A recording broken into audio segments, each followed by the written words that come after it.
2 जून 2026 ला गुरुचे राशी परिवर्तन मीन राशीसाठी आर्थिक वाढ, आत्मविश्वास आणि कौटुंबिक सुख वाढवणारे ठरणार आहे।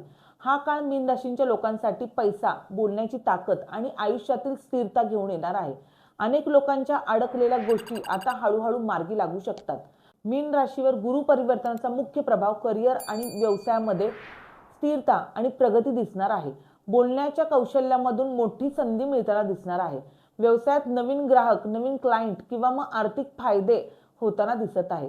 शिक्षण, अध्यात्म, कन्सल्टिंग, मीडिया आणि ऑनलाईन क्षेत्रामध्ये विशेष यश तुम्हाला मिळणार आहे। स्वतःच्या टॅलेंटमुळे तुमची ओळख वाढणार आहे। धनलाभाचे मजबूत योग बनत आहेत। अडकलेले पैसे परत मिळू शकतात। बचत आता होऊ शकते। कुटुंबातून आर्थिक सपोर्ट तुम्हाला आता मिळू शकतो। नवीन इन्कम सोर्स सुरू होण्याची पण शक्यता इथे दिसत आहे।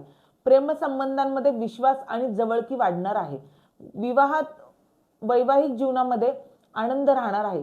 सिंगल लोकांना गंभीर नात्याची सुरुवात होऊ शकते। कुटुंबाच्या संमतीने विवाहयोग तयार होऊ शकतो। घरामध्ये आनंद आणि शांतता वाढणार आहे। कुटुंबासोबत वेळ तुमचा चांगला जाणार आहे। शुभ कार्य किंवा धार्मिक कार्यक्रम होण्याची पण शक्यता कुटुंबात आहे। कुटुंबात मान सन्मान देखील तुमचा वाढणार आहे। आरोग्यामध्ये सुधारणा तुम्हाला आता जाणवेल। गोड पदार्थ आणि आळस टाळणे गरजेचे आहे। तर मग कोणत्या मीन राशींच्या लोकांना ह्या परिवर्तनाचा फायदा खूप चांगला होऊ शकतो? जे शिक्षक आहेत, सल्लागार आहेत, आध्यात्मिक क्षेत्रातले लोक आहेत, सोशल मीडिया किंवा ऑनलाईन काम करणारे आहेत, व्यवसाय करणारे आहेत, बोलण्याच्या कौशल्यावर काम करणारे आहेत, या काळात त्यांना भरघोस फायदा होऊ शकतो। तर उपाय म्हणून तुम्हाला गुरुवारी पिवळी फुले अर्पण करायची आहेत आणि ओम गुरुवे नमः ह्या मंत्राचा तुम्हाला जाप करायचा।